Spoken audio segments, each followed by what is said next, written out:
Kinumpirma po ni People's Champ Manny Pacquiao na 2 kampo na ang kanyang kausap para po sa kanyang susunod na laban. Sabi po ni Pacman, posible daw po ang rematch nila ni Floyd Mayweather Jr. Una nga po nagharap ang dalawa, isang dekada na po ang nakakaraan. Isa pang posible hong makaharap ni Pacquiao ang 2-time Olympic champ na si Vasily Lomachenko ng Ukraine. Malakas itong si Lomachenko ha. Ito ho lamang Hulyo ay pinutol po ni Pacquiao ang retirement ng labanan si Mario Barrios na nauwi naman sa tabla ang laban. Gaganapin naman ang unang home game ng Gilas Pilipinas sa FIBA World Cup Asian Qualifier sa Blue Eagle Gym sa Quezon City. Inanunsyo po ito ng Samahang Basketball ng Pilipinas. Makakalaban ng Pinas ang Guam sa December 1. Taliwas po ito sa nakasanayang venue na Smart Araneta Coliseum Mall of Asia Arena para sa home games ng Gilas. Samantala sa iba pang balita, partner, sa PBA. Samantala po, abay nakuha po ng NLEX Road Warriors ang ikatlong sunod na panalo sa Philippine Cup. Pinayuko nila ang Blackwater Bossing 99-88. Ang top scorer po ay si JB Bahio para po sa Road Warriors matapos ang kanyang 23 puntos at 6 na rebound.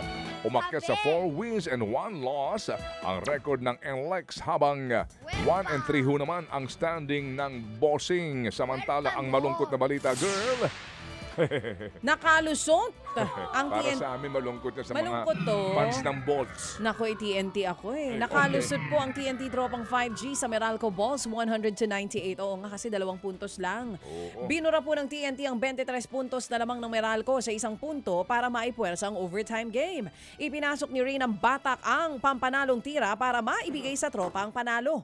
Gumawa ng 22 puntos ng batak habang top scorer si Calvin Oftana na may 24 puntos. 4-1 rin ang win-loss record ng TNT habang 3-4 naman ang sa Meralco. Dodoblehin po natin ang energy Ang natin. Meralco kasi laging montik na. Montik na manalo. Hayaan nyo sa mga tropa ng Bolts ha, para dito sa ating kaibigan na si Bong Quinto at sila Raymond Almasan. Gagawa tayo ng parangal para sa mga montik na manalo. Oo nga no. Oo. Sa bagay. Oo.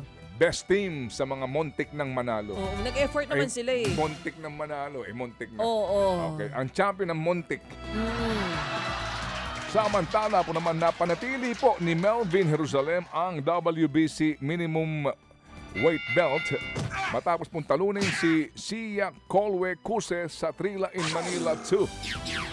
Nakuha ni Jerusalem ang 3 judges na umiscore ng 115-113 at 2 116-112. Ito ang ika-25 panalo po ni Jerusalem sa kanyang karera.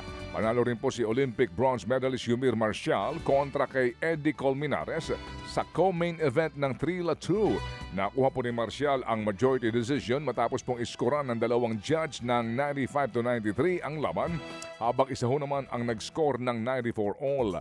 Undefeated pa rin si Marcial sa kanyang 7 professional fights. Hindi ito live kagabi, no? Sayang.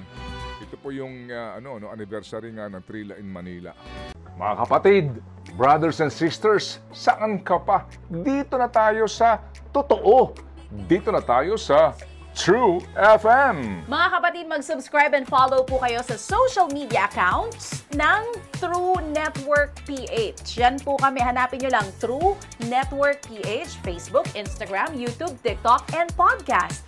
Mapa Apple or Spotify man yan, mahahanap nyo kami. Lahat ng mga napapanood at napapakinggan nyo po sa programa, nasa social media accounts namin yan. So, paano mga kapatid? See you sa social media!